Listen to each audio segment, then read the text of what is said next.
வரஹ்மத்துல்லாஹி தஆலா வ பரக்காத்துஹு. نحمده ونصلي على رسوله الكريم أما بعد فقد قال الله تعالى في القرآن العظيم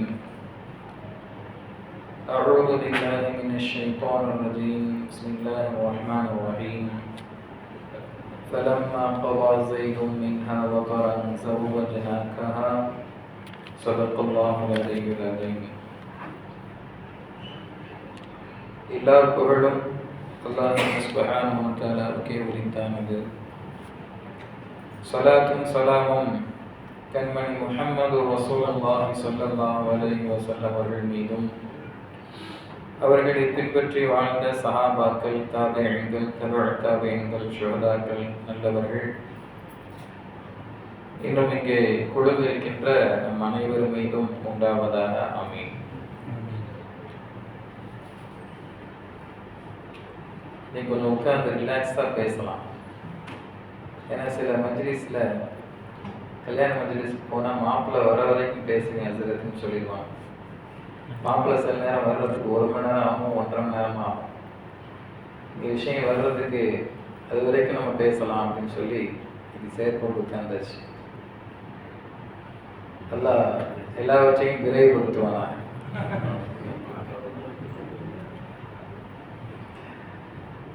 இணையத்திற்குரியவர்களே, இந்த உம்மத்திலே கவலையான விஷயம் என்னவென்றால், நாமெல்லாம் இந்த தீனின் தூணாக இருக்கக்கூடிய முஹம்மது ஸல்லல்லாஹு அலைஹி வஸல்லம் அவர்களை பற்றியும் அவர்களது குடும்பத்தார் பற்றியும் ரொம்ப ஆழமாக தெரியாமல் இருக்கிறோம் என்பது வருத்தத்திற்குரியது. நபிகள் நாயகம் ஸல்லல்லாஹு அலைஹி வஸல்லம் அவர்களுடைய தந்தை பெயர் என்ன, தாய் பெயர் என்ன, பாட்டனார் பெயர் என்ன, அவர்களது மனைவிமார்கள் பெயர் என்ன, அவர்களது பிள்ளைகள் பெயர் என்ன, வரிசையா கேட்கலாமா? வரிசையா சொல்றீங்களா? எல்லாருமே பிள்ளைகளுடைய பெயரு, மனைவிமார்கள் எத்தனை பேர் பெயர்கள், பாப்பா பெயர், அம்மா பெயரு சொல்றீங்களா? ஒரு நான் கேட்பேன். ஒரு கேள்வி பதில் நிகழ்ச்சி நடக்கிறது. அந்த 1 கோடி வெல்லலாம் அப்படிங்கிற மாதிரி நிகழ்ச்சியில முஸ்லிம் ஒருவர் கலந்து கொண்டார். அப்போது அவருக்கு கேள்விகள் பல கேட்கப்படுகிறது. பல்வேறு பொது அறிவு கொஸ்டினுக்கெல்லாம் பதில் சொல்றார். கடைசியில் ஒரே ஒரு கேள்வி, அதற்கு பதில் சொல்லிவிட்டால் அவர் முழுமையாக அந்த நிகழ்ச்சியை வென்று விடலாம் என்று இருக்கிற போது தொகுப்பாளர் யோசிச்சார். இவ்வளவு தூரம் வந்துட்டார், இவர் நம்ம ஜெயிக்க வச்சிருவோம் அப்படின்னு ஒரு ஈஸியான கொஸ்டின் கேட்டுப்போம் அப்படின்னு கேட்டார். அவர் முஸ்லீமாக இருக்கார், இஸ்லாமிய மதத்தை சார்ந்தவர். அவர் சார்ந்து மிக இலகுவான கொஸ்டினை கேட்டலாம் அப்படின்னு சொல்லி முஹம்மது ஸல்லல்லாஹு அலைஹி வஸல்லம் தந்தை பெயர் என்னன்னு கேட்டார். ஆப்ஷன் தான் வேற கொடுத்தாங்க, அப்துல்லா, அப்துல் முத்தலிப், அபூ தாலிப். ஆனாலும் பதில் சொல்லவில்லை. அந்த நிகழ்ச்சியில் கடைசி வரைக்கும் போய் சிகரம் தொட வேண்டிய நேரத்தில், வெற்றி பெற வேண்டிய நேரத்தில் திரும்பி விட்டார் என்பதை நாம் வருத்தத்தோடு பதிவு செய்கிறோம். உண்மையில் இந்த உம்மத்தினுடைய நிலை அப்படித்தான் இருக்கிறது என்று சொல்ல வேண்டும். சில ஊர்களிலே மார்க்கம் அதனுடைய தொடர்பு அதிகமாக இருக்கும். அதனால் பிள்ளைகள் மிக இலகுவாக கற்றுக்கொள்வார்கள். சில ஊர்களினுடைய நிலையில் அது ஏற்படுத்தப்பட வேண்டும் என்ற அளவில் இருக்கிறது. அந்த ஊர்களில் மார்க்க கல்வியை கற்பதற்கும் அடிப்படையாக இருக்கக்கூடிய அந்த கல்வியை கற்றுக்கொள்வதற்கு உண்டான வாய்ப்பு அவர்களுக்கு இல்லாமல் போய்விடுகிறது. அதனால் அவர்கள் முதலாவதாக தெரிய வேண்டிய பல்வேறு விஷயங்களை தெரியாமல் வளர்கிறார்கள், வாழ்கிறார்கள் என்பதுதான் வருத்தத்திற்குரிய செய்தியாக இருக்கிறது. கண்ணியத்திற்குரியவர்களே, அந்த வகையில் நபிகள் நாயகம் ஸல்லல்லாஹு அலைஹி வஸல்லம் அவர்களுடைய குடும்பம் குறித்து பார்ப்போம். நபிகள் நாயகம் ஸல்லல்லாஹு அலைஹி வஸல்லம் அவர்கள் இந்த உம்மத்தில் எல்லா பாக்கியத்தையும் நபிகள் நாயகம் ஸல்லல்லாஹு அலைஹி வஸல்லம் அவர்களுக்கு அல்லாஹ் தந்தான். நல்ல ஒரு மனைவி மக்களை தந்தான், பிள்ளைகளை கொடுத்தான், பிள்ளைகளுக்கு பெற்றெடுக்கக்கூடிய பாக்கியத்தையும் அல்லாஹ் தஆலா தந்தான். ஒரு நேரத்தில் நாம் வரலாற்றில் கேள்விப்பட்டிருப்போம். ஆஸ் இப்னு வாயில் அஸ்-ஸஹ்மி என்பவன் என்ன செய்தான்? நபிகள் நாயகம் ஸல்லல்லாஹு அலைஹி வஸல்லம் அவர்களை பார்த்து சொன்னான். எந்த நேரத்தில்? நபிகள் நாயகம் ஸல்லல்லாஹு அலைஹி வஸல்லம் அவர்களது மகனார் அப்துல்லா அவர் வஃபாத்தாகிவிட்ட போது சொன்னான், முஹம்மது ஸல்லல்லாஹு அலைஹி வஸல்லம் அவர்கள் வாரிசினுடைய பாக்கியம் இல்லாமல் போய்விட்டார். அவருக்கு குழந்தை பிறந்துச்சு, இறந்துருச்சு, அதனால் அவருடைய வம்சம் தொடராமல் போய்விடும் என்று அவர் சொன்னார். அல்லாஹ் திருக்குர்ஆனுடைய வசனத்தை இறக்குகிறான். யாரை பார்த்து வாரிசு இல்லாதவர் என்று சொல்கிறேன்? இன்னா அஅதைனாக்கல் கௌஸர் ஃபஸல்லி லிரப்பிக வன்ஹர் இன்ன ஷானியக ஹுவல் அப்தர். சொன்னது யாரோ அவனுக்கு தான் வாரிசு இல்லையே தவிர நபிகள் ஸல்லல்லாஹு அலைஹி வஸல்லம் அவர்களுடைய வாரிசு கியாமத் வரைக்கும் இருக்கும் என்று அல்லாஹ் ஜல்ல சுப்ஹானஹு வ தஆலா சொன்னார். அது மிகப்பெரும் அற்புதம். நபிகள் நாயகம் ஸல்லல்லாஹு அலைஹி வஸல்லம் அவருடைய வம்சாவளி இருக்கிறதே, அவர்களது குடும்பத்தினர்கள் உலகம் உள்ள வரைக்கும் கியாமத் வரைக்கும் இருப்பார்கள் என்பது திருக்குர்ஆனுடைய சான்று. நமக்கெல்லாம் உஸ்மான் இப்னு தல்ஹா ரலியல்லாஹு அன்ஹுடைய வரலாறு நமக்கு தெரியும். நபிகள் நாயகம் ஸல்லல்லாஹு அலைஹி வஸல்லம் அவர்கள் மக்காவில் இருக்கிற போது, மக்கா வெற்றி கொள்ளப்படுவதற்கு முன்னால் உஸ்மான் இப்னு தல்ஹா அவர் கஅபாவிற்குள் இருக்கிறார். கஅபாவுடைய சாவி அவர்கிட்ட இருக்குது. பெருமானார் ஸல்லல்லாஹு அலைஹி வஸல்லம் அவர்கள் ஒரு 2 ரக்காத் நான் தொழுதுக்கிறேன், கஅபாவுடைய சாவியை கொடுங்களேன்னு கேட்கும்போது நபிகள் நாயகம் ஸல்லல்லாஹு அலைஹி வஸல்லம் அவர்களிடத்தில் உஸ்மான் இப்னு தல்ஹா இஸ்லாத்தை அவர் ஏற்கவில்லை, சொன்னார் தர முடியாது. அப்போது முஹம்மது ஸல்லல்லாஹு அலைஹி வஸல்லம் அவர்கள் சொன்னார்கள், எனக்கு ஒரு காலம் வரும், அந்த காலம் வருகிற போது நீங்கள் என்னிடத்தில் இந்த சாவியை தேவை உள்ள நிலையில் இருப்பீர்கள், அப்போது நான் என்ன செய்யறேன்னு பாருங்க என்று முஹம்மது ஸல்லல்லாஹு அலைஹி வஸல்லம் அவர்கள் உஸ்மான் இப்னு தல்ஹா அவர்களிடத்திலே சொல்லிவிட்டு போய்விட்டார்கள். காலம் நகர்கிறது. மிக குறுகிய ஆண்டிலேயே மக்கா வெற்றி கொள்ளப்படுகிறது. நபிகள் நாயகம் ஸல்லல்லாஹு அலைஹி வஸல்லம் அவர்கள் மக்காவினுடைய வெற்றிக்கு பிறகு மிகவும் பணிவோடு மக்காவில் நுழைகிறார்கள். யாருக்கெல்லாம் தண்டனை கொடுக்க வேண்டும் என்பதை அறிவித்தார்கள். அதில் பல பேர் மன்னிக்கப்பட்டார்கள். யூசுப் அலைஹிஸ்ஸலாமுடைய சகோதரர்கள் எப்படி மன்னிப்பு வழங்கப்பட்டார்களோ அதுபோல் நபிகள் நாயகம் ஸல்லல்லாஹு அலைஹி வஸல்லம் அவர்கள் பொது மன்னிப்பு வழங்கினார்கள். மிகவும் குறிப்பான நபர்களை மட்டும் தண்டிப்பதாக சொன்னார்கள். ஆனால் அவர்களில் பல பேரையும் பெருமானார் ஸல்லல்லாஹு அலைஹி வஸல்லம் அவர்கள் மன்னித்தார்கள். இப்போது கஅபா இஸ்லாமியர்களுடைய கையில் இருக்கிறது. இப்படிப்பட்ட நேரத்தில் உஸ்மான் இப்னு தல்ஹாவும் இருக்கிறார். நம்ம தண்டிக்கப்படுவோம். முன்னாடி சாவியை கேட்டான், சாவியை கொடுத்திருந்தா ஒரு 2 ரக்காத் தொழுதுட்டு போயிருப்பான். சாவியை கொடுக்காம இருந்துட்டோமே, அவர் அச்சத்தோடு இருக்கிறார், நமக்கு தண்டனை கொடுக்கப்படும். நபிகள் நாயகம் ஸல்லல்லாஹு அலைஹி வஸல்லம் அவர்கள் மக்கா வெற்றிக்கு பிறகு இந்த கஅபாவுடைய சாவியை யாரிடத்தில் கொடுக்க வேண்டும் என்று வருகிற போது எல்லோரும் யோசித்தார்கள். உஸ்மான் அவர்களிடத்துல கொடுப்பாங்க, அலி ரலியல்லாஹு அன்ஹு அவங்கள்ட்ட கொடுப்பாங்க, உமர் ரலியல்லாஹு, அபூபக்கர் சித்திக் ரலியல்லாஹு, பெரும் சஹாபாக்கள் இடத்துல. ஏன்னா இது ஒரு மிக முக்கியமான ஒரு கண்ணியமான பொறுப்பு. கஅபாவுடைய சாவியை கொடுக்கப்படுவது என்பது கண்ணியமான பொறுப்பு. நபிகள் நாயகம் ஸல்லல்லாஹு அலைஹி வஸல்லம் அவர்கள் கேட்டார்கள், எங்கே உஸ்மான் இப்னு தல்ஹா, கூப்பிடுங்க, உஸ்மான் இப்னு தல்ஹாவை கூப்பிடுங்கள். அவர் யோசித்தார், கண்டிப்பா என்ன நபி அவர்கள் கூப்பிடுவாங்கன்னு தெரியும். ஏன்னா ஏற்கனவே சொல்லியிருக்கிறார்கள், எனக்கு ஒரு காலம் வரும், அப்போது என்னுடைய கையில் இந்த கஅபாவுடைய சாவி இருக்கும், அப்போது நான் என்ன செய்கிறேன் பாருங்கள் என்று நபிகள் ஸல்லல்லாஹு அலைஹி வஸல்லம் அவர்கள் எச்சரித்திருக்கிறார்கள்.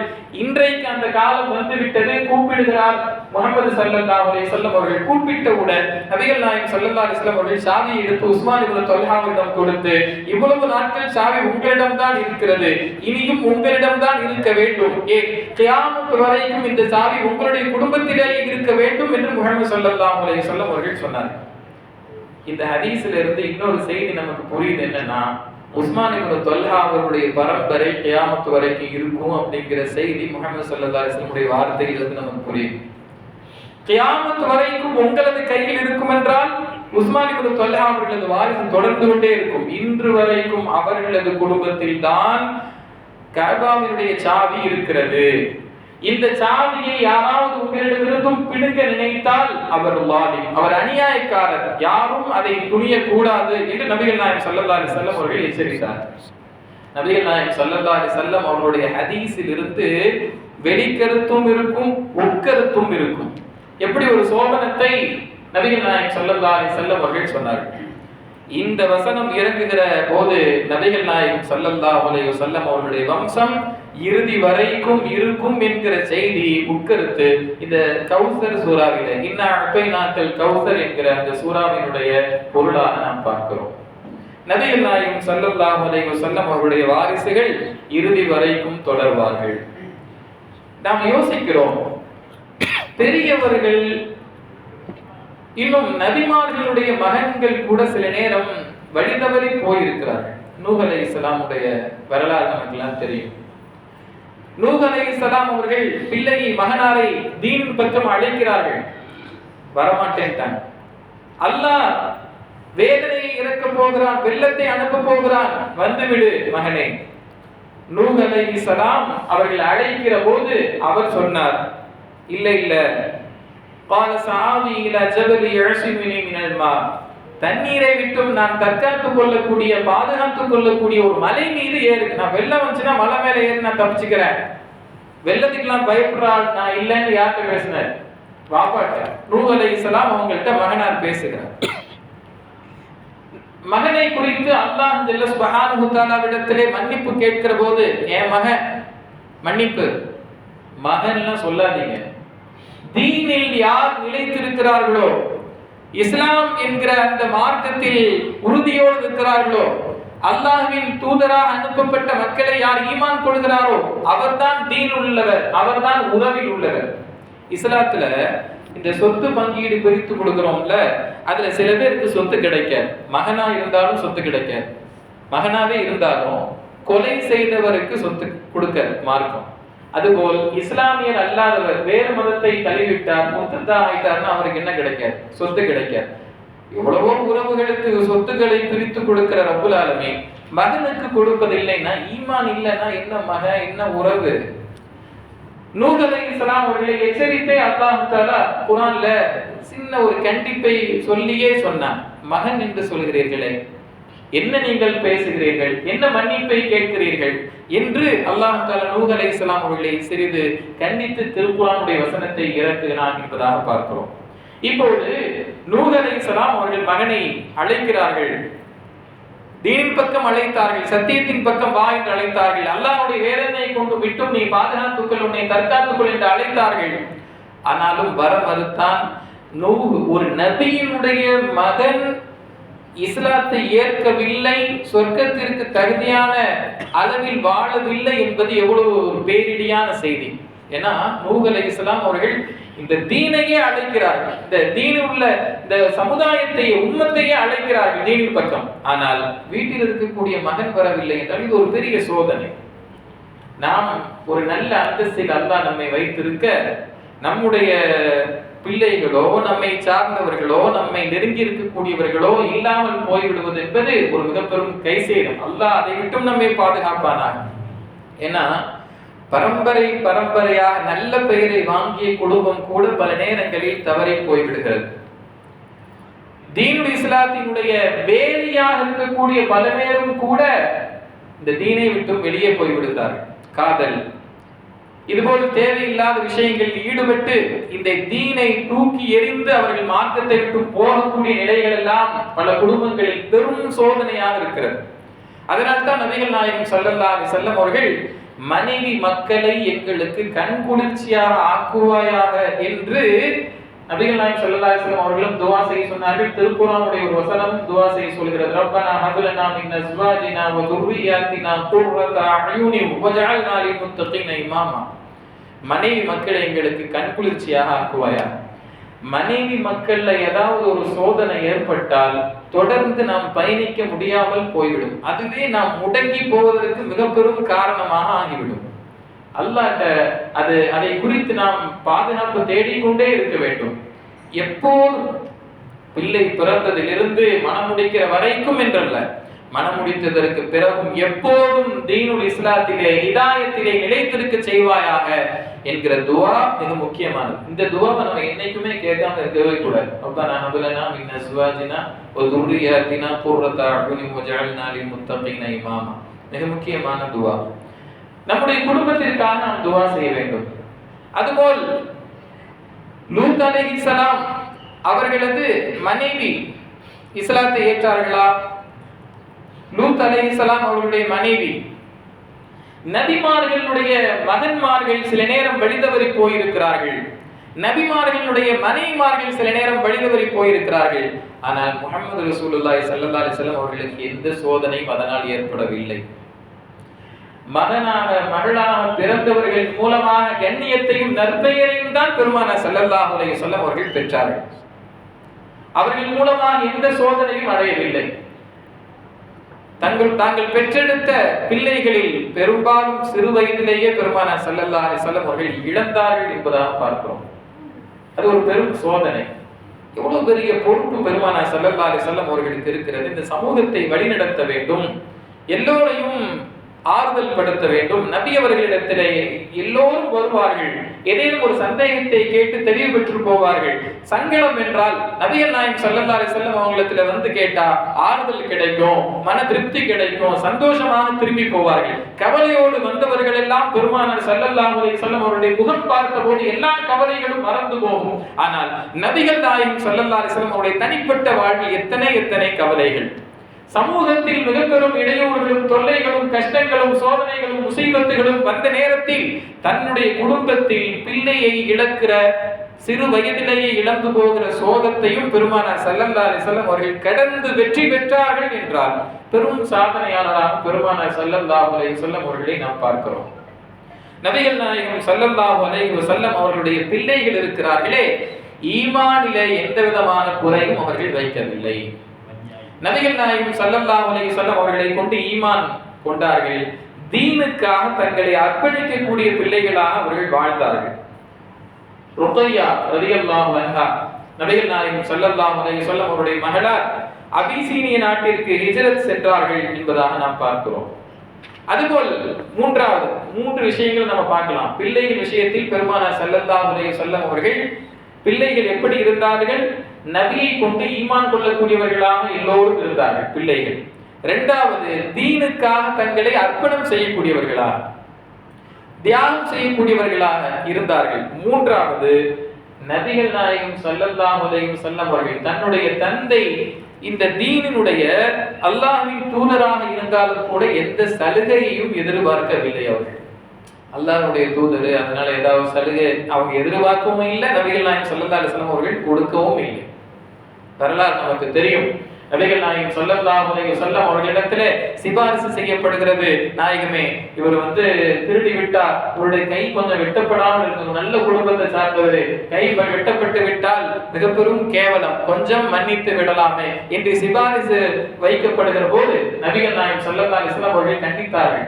சட்டம் என்றால், நீதம் என்றால் எல்லோருக்கும் சமம், என்ன நீங்க சிபாரிசு எல்லாம் செய்ய வரீங்க? செய்ய வந்த உஸாமா ரலியல்லாஹு அன்ஹு அவர்களை பெருமானார் ஸல்லல்லாஹு அலைஹி வஸல்லம் அவர்கள் கண்டித்தார்கள், திருப்பி அனுப்பினார்கள். அப்பதான் அந்த வார்த்தை சொன்னாங்க, என் மக ஃபாத்திமா திருடி இருந்தாலும் அவர்களது கையையும் நான் வெட்டுவேன் என்று பெருமானார் ஸல்லல்லாஹு அலைஹி வஸல்லம் அவர்கள் சொன்னார்கள். என்றால் இந்த சமூகத்தில் நீதத்தை நிலைநிறுத்தியவர்கள் என் பெருமானார் ஸல்லல்லாஹு அலைஹி வஸல்லம் அவர்கள்.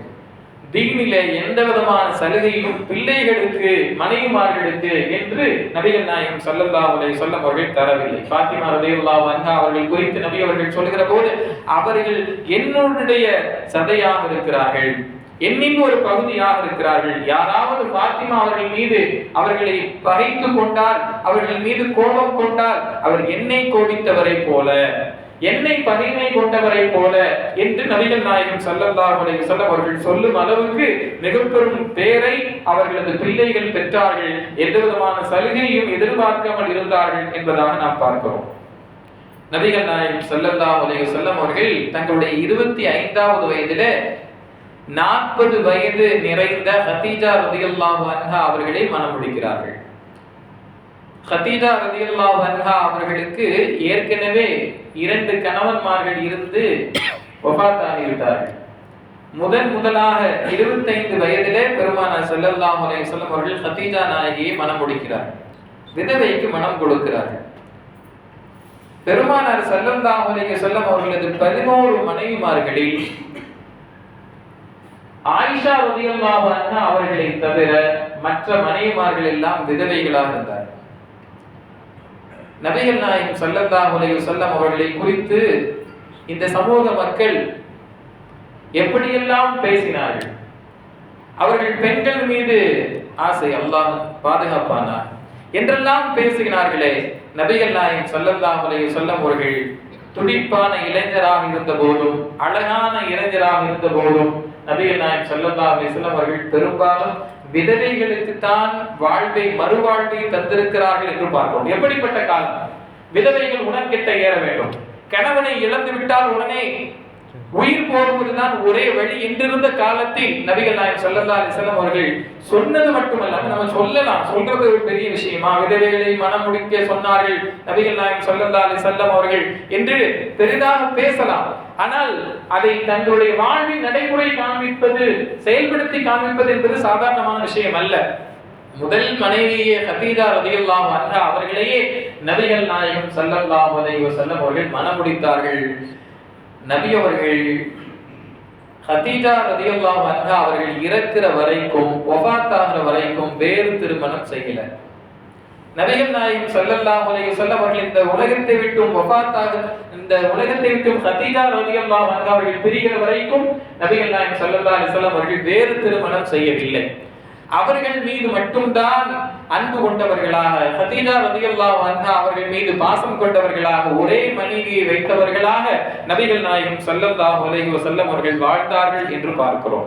கண்ணியத்திற்குரியவர்களே, 25 வயதிலே நபிகள் நாயகம் ஸல்லல்லாஹு அலைஹி வஸல்லம் அவர்கள் கதீஜா நாயகி அவர்களை திருமணம் செய்கிறார்கள். கதீஜா ரலியல்லாஹு அன்ஹா அவர்களை குறித்து நபிகள் நாயகம் ஸல்லல்லாஹு அலைஹி வஸல்லம் அவர்கள் எப்போதும் என்னுடைய கதீஜா, என் கதீஜா என்று சொல்வார்கள். அதற்கு மிக முக்கியமான காரணத்தை அவர்களே தெரியப்படுத்துகிற போது, எனக்கு குழந்தைகளை தந்தவர்கள் இந்த துன்யாவிலே, அவர்கள் மூலமாக குழந்தைகள் எனக்கு அல்லாஹ், கதீஜா ரலியல்லாஹு அன்ஹா அவர்கள் மூலமாகத்தான் அல்லாஹ் தந்திருக்கிறான். முதலாக 27 வயதில் நபிகள் நாயகம் ஸல்லல்லாஹு அலைஹி வஸல்லம் அவர்களுக்கு வயது 27, கதீஜா ரலியல்லாஹு அன்ஹா அவர்களுக்கு 42. அந்த வயதில் முதலாக காசிம் மகனார் ரலியல்லாஹு அன்ஹு அவர்கள் பிறக்கிறார்கள். 2 வயதிலேயே மகனாரை பெருமானார் ஸல்லல்லாஹு அலைஹி வஸல்லம் அவர்கள் இழக்கிறார்கள், வஃபாத் ஆகி விடுகிறார்கள் காசிம் ரலியல்லாஹு அன்ஹு அவர்கள். அதற்கு பிறகு தங்களுடைய 30வது வயதிலே நபிகள் நாயகம் ஸல்லல்லாஹு அலைஹி வஸல்லம் அவர்களுக்கும் கதீஜா நாயகி அவர்களுக்கும் பிறக்கிற 2வது பிள்ளை மகளார் ஸைனப் ரலியல்லாஹு அன்ஹா. 30வது வயதிலே ஸைனப் ரலியல்லாஹு அன்ஹா அவர்கள் பிறக்கிறார்கள். தங்களுடைய 33வது வயதிலே ருக்கையா ரலியல்லாஹு அன்ஹா அவர்கள் நபிகள் நாயகம் ஸல்லல்லாஹு அலைஹி வஸல்லம் அவர்களுக்கு பிறக்கிறார்கள். அதுபோல் 34வது வயதிலே உம்மு குல்சூம் ரலியல்லாஹு அன்ஹா அவர்கள் பிறக்கிறார்கள். அதுபோல் 35வது வயதிலே ஃபாத்திமா பின்த் முஹம்மது ஸல்லல்லாஹு அலைஹி வஸல்லம், ஃபாத்திமா ஸஹரா ரலியல்லாஹு தஆலா அன்ஹா அவர்கள் பிறக்கிறார்கள்.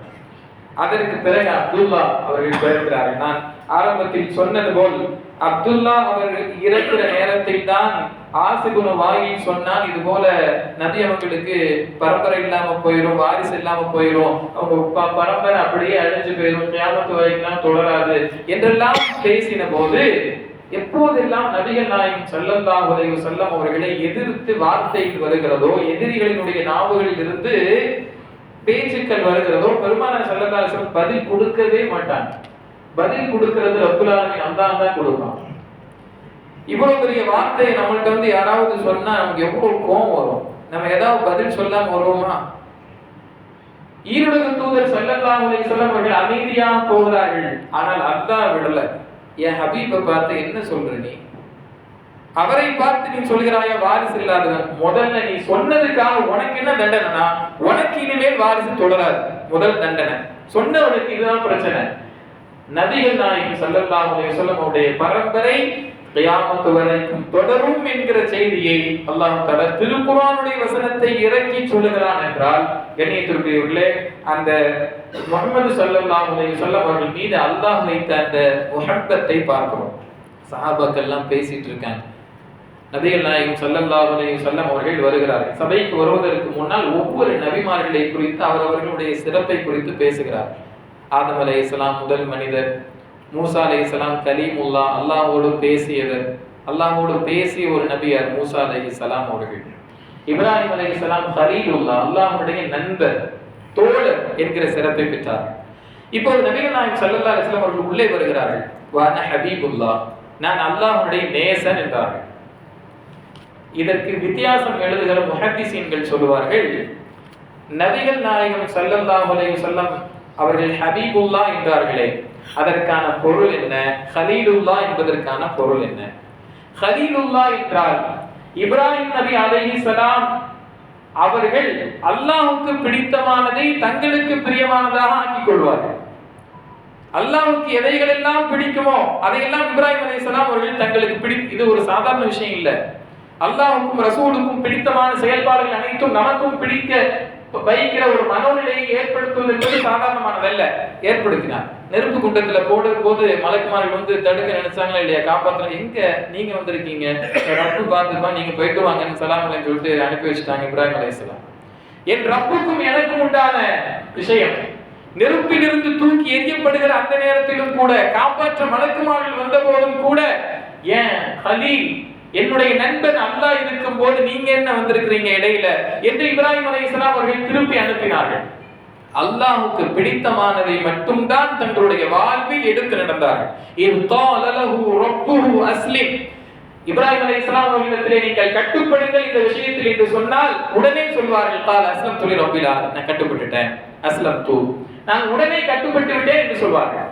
அல்லாஹ்வுக்கு முற்றிலுமாக மாறு செய்யாத ஒரு நபியாக இப்ராஹிம் அலைஹிஸ்ஸலாம் அவர்கள் வாழ்ந்தார்கள். கலீலுல்லா, அல்லாஹ்வுடைய நண்பர் என்கிற பிரியத்தை பெற்றார்கள். ஹபீபுல்லா என்றால் நபிகள் நாயகம் ஸல்லல்லாஹு அலைஹி வஸல்லம் அவர்கள் எதை விரும்புகிறார்களோ அதை அல்லாஹ் விரும்புவான் என்பது பொருள். நபி விரும்பக்கூடியதை அல்லாஹ் விரும்புகிறான். கிப்லா கொஞ்ச காலமா மாற்றப்பட்டுச்சா இல்லையா? பைத்துல் முகத்தஸை நோக்கி சில காலம் தொழ வேண்டும் என்கிற கட்டளை வந்தது. நபிகள் நாயகம் ஸல்லல்லாஹு அலைஹி வஸல்லம் அவங்களுக்கோ ஏற்கும், காபாவை நோக்கி நம்ம தொழ சொல்ல மாட்டானா? வானத்தை வாங்கி பார்ப்பாங்க, எப்போதான் வசனம் இறங்குது, நபியே காபாவை பக்கம் திரும்பி தொழுங்கங்கிற கட்டளை எப்போது வருகிறது என்று வானத்தையே பார்ப்பார்கள். ஜிப்ரீல் அலைஹிஸ்ஸலாமுடைய வருகையே எதிர்பார்த்து காத்திருந்த ஏதல் நபி ஸல்லல்லாஹு அலைஹி வஸல்லம் அவர்களுக்கு வசனம் வந்தது. தொழுகையில தொழுதுட்டு இருக்கும் போது வசனம் இறங்குச்சு. அப்படியே என்ன செஞ்சாங்க? திரும்பிட்டாங்க.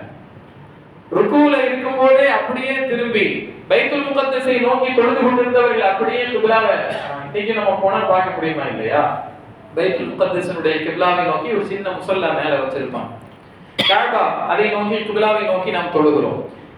இந்த செய்தியிலிருந்து நமக்கு புரிகிறது, அதை அல்லாஹ் தஆலா சொல்ல வருகிற போது கிப்லத்தன் தர்லாஹா, நீங்கள் எந்த திசையை விரும்புகிறீர்களோ அந்த திசையை நாம் கிப்லாவாக தேர்ந்தெடுத்தோம் என்று அல்லாஹ் சொல்கிறான். நீங்கள் விரும்பிய திசையை நாம் தேர்ந்தெடுத்தோம். ஏன் அப்படி சொல்லணும்? அல்லாஹ் காபாவை நோக்கி தொழ சொல்கிறான், பைத்துல் முகத்தஸை நோக்கி தொழ சொல்கிறான். என்ன அல்லாஹ் சொன்னானோ அதை அப்படியே கண்மூடி கொண்டு செய்ய வேண்டியதுதானே. திரும்ப காபாவை நோக்கி தொழ சொன்னால் யாரும் கேட்க முடியும், என்ன அல்லாஹ் நீங்க மாத்தி மாத்தி தொழ சொல்ற, அந்த திசையை பார்த்து தொழ சொல்ற, இங்க பார்த்து தொழ சொல்றேன்னு யாரும் கேட்கல.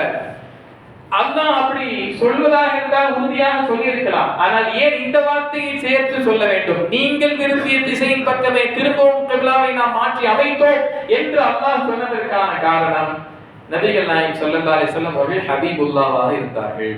இவர்கள் விரும்பியதை அல்லாஹ் தேர்ந்தெடுத்தான். அதனால தான் சஹாபாக்கள் அமர்ந்திருக்கிற சபையில் அந்த சம்பவத்துக்கு நாம் வந்துடுவோம். இந்த சம்பவம் அங்க போகுது இங்க போகுதுன்னு யோசிக்க வேணாம். அந்த சம்பவத்துக்குள் நாம் சேர்ந்து விடுவோம். பெருமானார் ஸல்லல்லாஹு அலைஹி வஸல்லம் அவர்கள் சஹாபாக்கள் அமர்ந்திருக்கிற சபையில் ஒவ்வொரு நபிமார்கள் குறித்தும் பேசிக் கொண்டிருக்கிற போது இப்ராஹிம் அலைஹிஸ்ஸலாமை கலீலுல்லா என்று சொன்னார்கள்.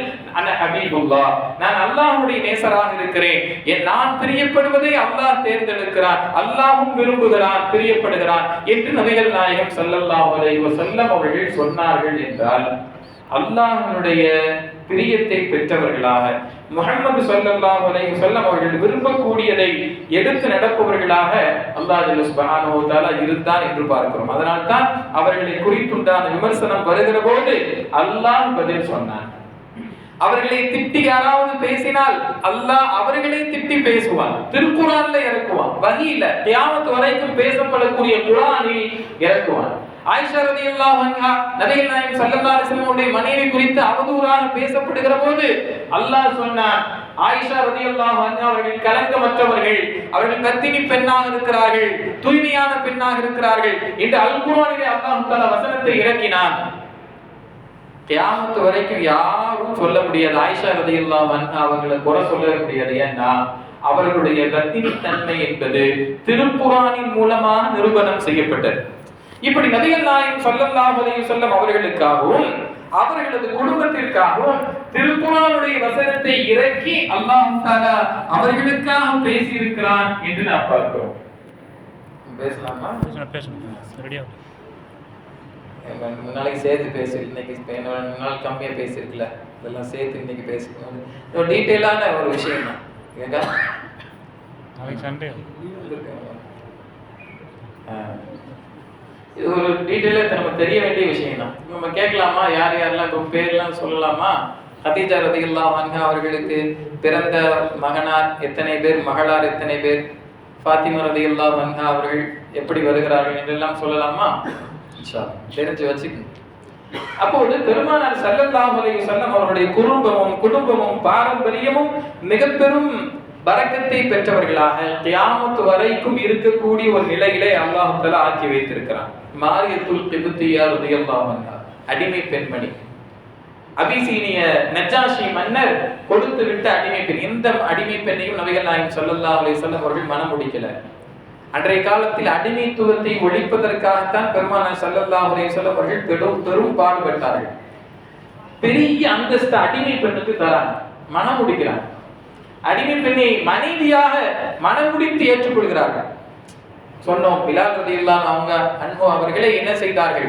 பாங்கு மேடையில் ஏற்றி பார்க்கிறார்கள் பெருமானார் ஸல்லல்லாஹு அலைஹி வஸல்லம். அடிமை இவர் பக்கத்திலே வரக்கூடாது அப்படி இப்படின்னு பேசின பிலால் ரலியல்லாஹு அன்ஹு அவர்களை மேடையில், பாங்கு மேடையில், கஅபாவினுடைய மேடையில் ஏற்றி பெருமானார் ஸல்லல்லாஹு அலைஹி வஸல்லம் அவர்கள் அழகு பார்க்கிறார்கள்.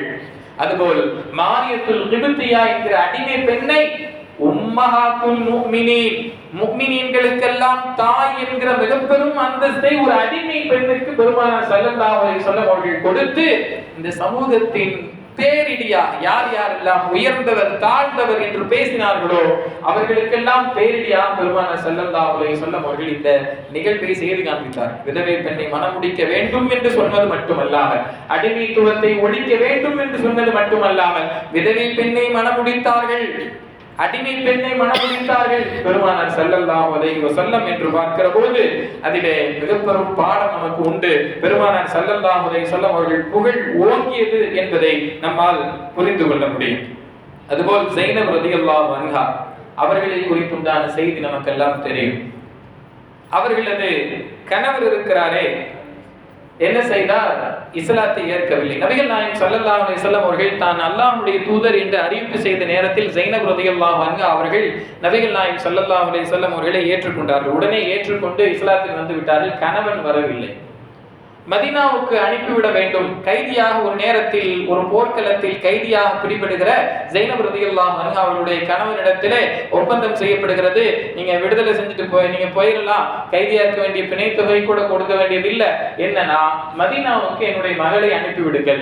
ஸைனப் ரலியல்லாஹு அன்ஹா அவர்களை அனுப்பிவிட்டார்கள். 6 வருடங்கள் ஸைனப் ரலியல்லாஹு அன்ஹா அவர்கள் காத்திருந்தார்கள், வேறு மனம் முடிக்கல. அதற்கு பிறகு 6 வருடம் கழித்து ஸைனப் ரலியல்லாஹு அன்ஹா அவர்களது கணவர் இஸ்லாத்தை ஏற்றார். திரும்ப மதீனாவிற்குள் வந்து ஸைனப் ரலியல்லாஹு அன்ஹா அவர்களோடு வாழ்ந்தார் என்று நாம் பார்க்கிறோம். இப்படி நபிகள் நாயகம் ஸல்லல்லாஹு அலைஹி வஸல்லம் அவர்களுடைய பிள்ளைகளிலே காசிம் ரலியல்லாஹு அன்ஹு அவர்கள் 2 வயதிலே வஃபாத் ஆகிறார்கள். ஸைனப் ரலியல்லாஹு அன்ஹா அவர்கள் பிறக்கிறார்கள். அதேபோல் ருக்கையா ரலியல்லாஹு அன்ஹா இந்த உலகத்திலே 21 வயதிலே வஃபாத் ஆகிறார்கள். உம்மு குல்சூம் ரலியல்லாஹு அன்ஹா அவர்கள் தங்களுடைய 28வது வயதிலே வஃபாத் ஆகிறார்கள். நபிகள் நாயகம் ஸல்லல்லாஹு அலைஹி வஸல்லம் அவர்களுடைய பாசமிகு ஃபாத்திமா ரலியல்லாஹு அன்ஹா இந்த உலகத்தில் குறைவான ஆண்டுகள் தான் வாழ்கிறார்கள் என்றாலும் கூட நபிகள் நாயகம் ஸல்லல்லாஹு அலைஹி வஸல்லம் அவர்கள் இந்த மண்ணில் வஃபாத் ஆகி 6 மாதங்கள் தான் ஃபாத்திமா ரலியல்லாஹு அன்ஹா அவர்கள் வாழ்ந்தார். ஃபாத்திமா ரலியல்லாஹு அன்ஹா அவர்களுக்கு கடைசி நேரத்தில் சில நற்செய்தியை சொல்கிறேன், சந்தோஷமான செய்தி ஒன்று சொல்றேன் என்று ஃபாத்திமா ரலியல்லாஹு அன்ஹா அவங்கள்ட்ட நபிகள் நாயகம் ஸல்லல்லாஹு அலைஹி வஸல்லம் அவர்கள் ரகசியம் பேசுகிற போது ஃபாத்திமா ரலியல்லாஹு அன்ஹா அவர்கள் புன்னகைத்தார்கள், சிரித்தார்கள், சந்தோஷப்பட்டார்கள், மனமகிழ்ந்தார்கள். என்ன செய்தி சொன்னாங்க நபிகள் நாயகம் ஸல்லல்லாஹு அலைஹி வஸல்லம் அவர்கள்? இதுபோல் நான் போனதற்கு பிறகு என்னை சந்திக்க வருகிறது நீதாம முதல்ல வருவ என்று இந்த வார்த்தையை சொன்ன போது ஃபாத்திமா ரலியல்லாஹு அன்ஹா அவர்கள் சந்தோஷப்பட்டார். நபிகள் நாயகம் ஸல்லல்லாஹு அலைஹி வஸல்லம் அவர்களை நாம் விரைவாக சந்திக்க போகிறோம். இப்படி நம்ம வாப்பா யாராவது சொன்னா என்னவா, கடைசி நேரத்துல ஏதாவது சொல்லிட்டு இருக்கீங்களா வாப்பா, துவா செஞ்சுட்டு போங்க, எங்களுக்கு நீங்க போறீங்க எங்களையும் சேர்த்து கூப்பிடுறீங்களே சீக்கிரம், கேட்போமா இல்லையா? நபிகள் நாயகம் ஸல்லல்லாஹு அலைஹி வஸல்லம் அவர்கள் சொன்ன வார்த்தைக்கு ஃபாத்திமா ரலியல்லாஹு அன்ஹா அவர்கள் சந்தோஷப்படுகிறார்கள் என்றால் இந்த உலகத்தை அவங்க என்னதான் நினைச்சிருப்பாங்க? இந்த உலகம் ஒன்றுமே இல்லாதது என்று அவர்கள் நினைத்தார்கள் அல்லவா? அதனால்தான் பெரும் பதவியை பெருமானார் ஸல்லல்லாஹு அலைஹி வஸல்லம் அவர்கள் சொன்னார்கள், சய்யிதத்து நிசாஇ அஹ்லில் ஜன்னah, பெண்களினுடைய சுவனத்து பெண்களினுடைய தலைவி ஃபாத்திமா ரலியல்லாஹு அன்ஹா அவர்கள் என்று இந்த சின்ன வயசுல இளம் பருவத்தில் பெண்களுக்கெல்லாம் தலைவியாக ஃபாத்திமா ரலியல்லாஹு அன்ஹா அவர்கள் ஆகிறார்கள் என்றால் எவ்வளவு பெரும் பாக்கியத்தை அல்லாஹ் அவர்களுக்கு தந்தான் என்று பார்க்கிறோம். ஃபாத்திமா ரலியல்லாஹு அன்ஹா அவருடைய ஒழுக்கம் குறித்தெல்லாம் நமக்கு தெரியும். அந்நிய ஆண்களினுடைய பார்வை பிறையில் பட்டு இருக்கும் என்பதற்காக பிறை பிறக்கிற போதெல்லாம் தங்களுடைய பார்வையை செலுத்தாதவர்கள் ஃபாத்திமா ரலியல்லாஹு அன்ஹா. எல்லோரும் பாப்பா பிறச்சுன்னா நம்ம பாப்போமா இல்லையா? பெருநாள் பிறைக்கு ரமலான் முடிஞ்சு பெருநாள் எப்படா வரும், இப்பதான் நம்ம வந்துடக்கூடாது, நம்ம என்ன செய்வோம், பிறைய பார்ப்போமா இல்லையா? எல்லா மக்களினுடைய பிறையும் அந்த கண்களும் பிறையில் இருக்கிற போது என் பேர் அந்நிய பெண்கள் பட்ட அந்நிய ஆண்கள் அவர்களுடைய பார்வைகள் பட்ட அந்த பிறையில் என்னுடைய பார்வை கலப்பதை நான் வெறுக்கிறேன் என்று ஃபாத்திமா ரலியல்லாஹு அன்ஹா அவர்கள் பிறையை பார்க்காமல் இருந்தார்கள் என்றால் எந்த அளவுக்கு புனிதத்துவத்தோடு இந்த உலகத்தில் வாழ்ந்திருக்கிறார்கள் ஃபாத்திமா ரலியல்லாஹு அன்ஹா. அவர்களை பார்க்கிற போது ஒரு வயதான மூதாட்டி போற மாதிரி தான் இருக்கும். அவர்களுடைய ஆடையும் சரி, அவர்களுடைய உடுப்பு அனைத்துமே நடையும் ஒரு வயோதிக பெண்மணியை போல அமைத்துக் கொள்வார்கள். அந்நிய ஆண்களினுடைய பார்வையில் நான் அழகாக தெரிந்து விடக்கூடாது, கணவனுக்கு மட்டுமே நான் அழகாக தெரிய வேண்டும் என்பதை ஃபாத்திமா ரலியல்லாஹு அன்ஹா அவர்கள் வாழ்ந்தார்களே, அது இந்த காலத்து பெண்களுக்கு மிக முக்கியமான பாடம். நம்ம பெண்கள் கொஞ்சம் ஆப்போசிட்டா இருப்பாங்க. வீட்டுல நைட்டி, வெளியில போகும்போது செண்டோடும் அத்தரோடும் போகிற ஒரு நிலை. அது நம்ம பேங்காங்ல அப்படி இல்லை. அல்லாஹ் தஆலா ஒரு சாலிஹான பெண்மணிகளை இங்கே தாய்லாந்திற்கு தந்திருக்கிறான். நம்ம பல நேரத்துல யோசிச்சு பார்ப்போம், ஒரு கலாச்சாரம் இல்லை, ஒரு ஆபாசமான நிலை, அப்படிப்பட்ட நிலையில தான் தாய்லாந்து இருக்கு. ஆனாலும் கூட புர்காவை அணிந்து தீனுடைய பற்றோடு அந்த தொடர்போடு இன்றைக்கு புர்காவை நல்ல முறையில் அணிந்தவர்களாக, முகத்தை மறைத்தவர்களாக போகக்கூடிய நம்முடைய மக்கள் உண்மையிலேயே சிறந்தவர்கள். என்னப்பா நீ தாய்லாந்துக்கா இமாமத்துக்கு போற, இமாமத்துக்கு தான் போறியான்னு என்னுடைய நண்பர்கள் கேட்டாங்க. அந்த ஊரை எப்படி அவர்கள் நினைத்து வைத்திருக்கிறார்கள். ஆனால் இங்கு வந்து பார்க்கும்போது நான் கூப்பிடுறேன், இப்ப தைரியமா வாப்பா, வந்து பாருப்பா, எப்படி இருக்குன்னு பாருப்பா, இங்க இருக்கக்கூடிய பெண்களை பாருப்பா, எப்படி தங்களுடைய கற்பை தங்களுடைய அழகை மறைத்து வைத்திருக்கிறார்கள், கணவனுக்கு மட்டுமே காட்டக்கூடிய பெண்மணிகளாக இருக்கிறார்கள் என்று அவர்களை நான் இப்போது கூப்பிட முடிகிறது என்றால் இந்த பெண்மணிகள் இந்த உலகத்து பெண்மணிகளுக்கே ஒரு சான்று என்பதை சொல்வதில் எந்த விதமான மிகைப்பும் இல்லை. ஏன்னா நம்ம ஊர்ல வந்து வாப்பா திட்டுவாங்க, சொந்தக்காரங்க திட்டுவாங்கன்னு புர்கா போட்டு போற அப்படின்னு சொன்னத விமர்சனங்களை தாண்டி இங்கும் நான் என்ன செய்கிறேன், அல்லாஹ்வுக்கு பயந்தவனாக இருக்கிறேன், என்னுடைய கற்பை நான் மறைக்கிறேன், பாதுகாக்கிறேன் என்கிற நிலையில் வாழக்கூடிய பெண்மணிகள் உலகத்து பெண்மணிகளுக்கு முன்மாதிரி என்றுதான் நாம் சொல்ல முடியும் இல்லையா? கண்ணியத்திற்குரியவர்களே, அப்படிப்பட்ட ஃபாத்திமா ரலியல்லாஹு அன்ஹா அவர்கள் இந்த சமூகத்தினுடைய மிக பெரும் பாடமாக இருக்கிறார்கள். கணவனுக்கு அழகாக தெரிவது, எப்போது கணவர் பார்த்தாலும் மகிழ்ச்சியான ஒரு சந்தோஷமான நிலை தரக்கூடிய பெண்மணிகள் பாக்கியவான்கள். ஆபீஸ்ல இருந்து சிறையில இருந்து போய் வீட்டுல போய் கொஞ்சம் நிம்மதியா இருக்கலாம்னு போனா அங்க போனா பெரிய பிரச்சனை. இப்படி ஒரு நிலை என்பது அல்லாஹ் நம்மை பாதுகாப்பானா? ஆமீன் சொல்லாத பார்த்தா அப்போ எதுவும் இல்லை, எந்த கஷ்டமும் இல்லை, சந்தோஷமா தான் அல்லாஹ் வச்சிருக்கான் அப்படின்ற இருந்தாலும் ஆமீன் சொல்லிருங்க, பிரச்சனை இல்லை. கண்ணியத்திற்குரியவர்களே, அந்த விதத்திலே அப்படிப்பட்ட சாலிஹான பெண்மணிகளை நமக்கு மனைவியாகும், நம்முடைய மனைவி அப்படி சாலிஹான பெண்மணியாகவும் ஆக்க வேண்டும் என்பதாகவும் நாம் அல்லாஹ்விடத்திலே துஆ செய்ய கடமைப்பட்டிருக்கிறோம். கண்ணியத்திற்குரியவர்களே, ஃபாத்திமா ரலியல்லாஹு அன்ஹா அவருடைய வாழ்வை எடுத்து பார்த்தாலும் இப்படி அவர்களது மகள்மார்களின் மூலமாக பெருமானார் ஸல்லல்லாஹு அலைஹி வஸல்லம் அவர்கள் கண்ணியத்தை தான் பெற்றார்கள். மனைவிமார்கள் மூலமாக பெருமானார் ஸல்லல்லாஹு அலைஹி வஸல்லம் அவர்கள் சிறப்பை தான் கண்ணியத்தை தான் பெற்றார்கள் என்று பார்க்கிறோம். இந்த ஆயிஷா ரலியல்லாஹு அன்ஹா இருக்கிறாங்கல்ல, தங்களுடைய மாலையை என்ன செஞ்சிருவாங்க, தொலைச்சிடுவாங்க. ஒரு தடவை இல்ல 2 தடவை தொலைச்சிடுவாங்க. 2 சம்பவம் வரும் ஹதீஸ்ல. நபி ஆயிஷா ரலியல்லாஹு அன்ஹா அவர்கள் தொலைத்து விட்டார்கள் என்கிற செய்தி வரும். அப்படி வருகிற போதெல்லாம் சட்டமும் சேர்ந்து இறங்கும். அதனாலதான் ஆச்சரியப்பட்டு ஆயிஷா ரலியல்லாஹு அன்ஹா அவங்கள்ட்ட சொல்லுவாங்க, நீங்கள் எதையாவது ஒன்றை தொலைத்தாலும் கூட அது இது உம்மத்திற்கு சாதகமான ஒன்றாக மாறி போய்விடுகிறது. எதையாவது ஒன்று தொலைச்சிட்டு போயிடுவீங்க, அதனால் நாங்கள் எல்லாம் தேடுறோம். தண்ணீர் இல்லாத நேரம், அப்போதுதான் தயம்மத்தினுடைய வசனம் இறங்குகிறது. ஆயிஷா ரலியல்லாஹு அன்ஹா அவங்க தொலைக்கலனா போயிட்டே இருப்போம், தண்ணி கிடைச்சிடும், தண்ணீர் கிடைக்கக்கூடிய பகுதியை நோக்கி பிரயாணம் நடந்து கொண்டே இருக்கும், நகர்ந்து கொண்டே இருக்கும்.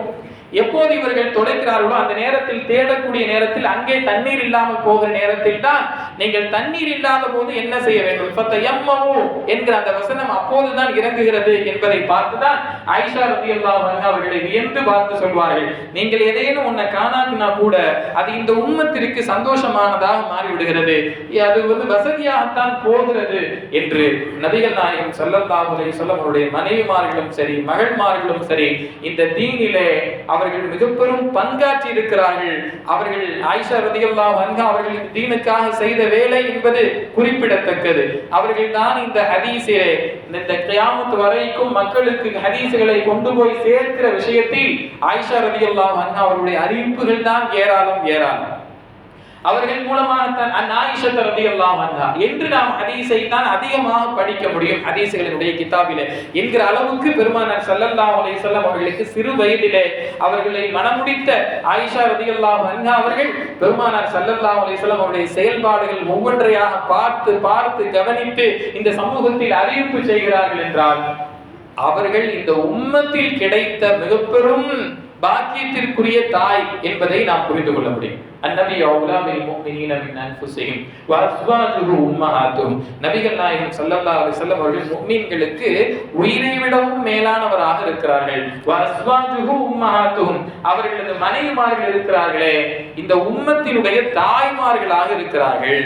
மிக பெரும் அந்தஸ்தை நபிகள் நாயகம் ஸல்லல்லாஹு அலைஹி வஸல்லம் உடைய மனைவிமார்கள் பெறுகிறார்கள் என்று சொன்னால் கண்ணியத்திற்குரியவர்களே, அப்படிப்பட்ட அவர்களிடத்தில் இருந்த அதுபோன்று உண்டான கண்ணியம், அந்த குடும்பத்தினுடைய பாரம்பரியத்தை காப்பதாக இருக்கட்டும், கணவனுக்கு கட்டுப்படக்கூடிய நிலையாக இருக்கட்டும், வாப்பாவினுடைய சொல்லை கேட்பதாக இருக்கட்டும், அவர்களுக்கு வாப்பாவுக்கு இன்னும் குடும்பத்திற்கு தங்களால் எந்த விதமான கெட்ட பெயரும் ஏற்படாத நிலையாக இருக்கட்டும், அனைத்தும் இந்த சமூகத்தினுடைய மிக பெரும் பாடமாக இருக்கிறது.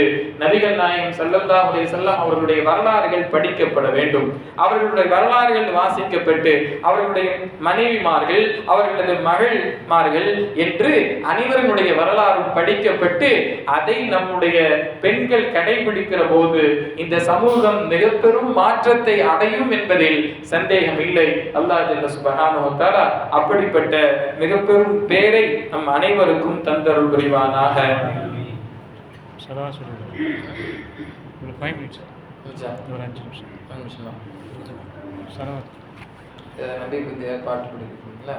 போதும். வந்துருவாங்களா? வந்துருச்சா? அல்ஹம்துலில்லாஹ். அவ்வளோதான் இருக்கு.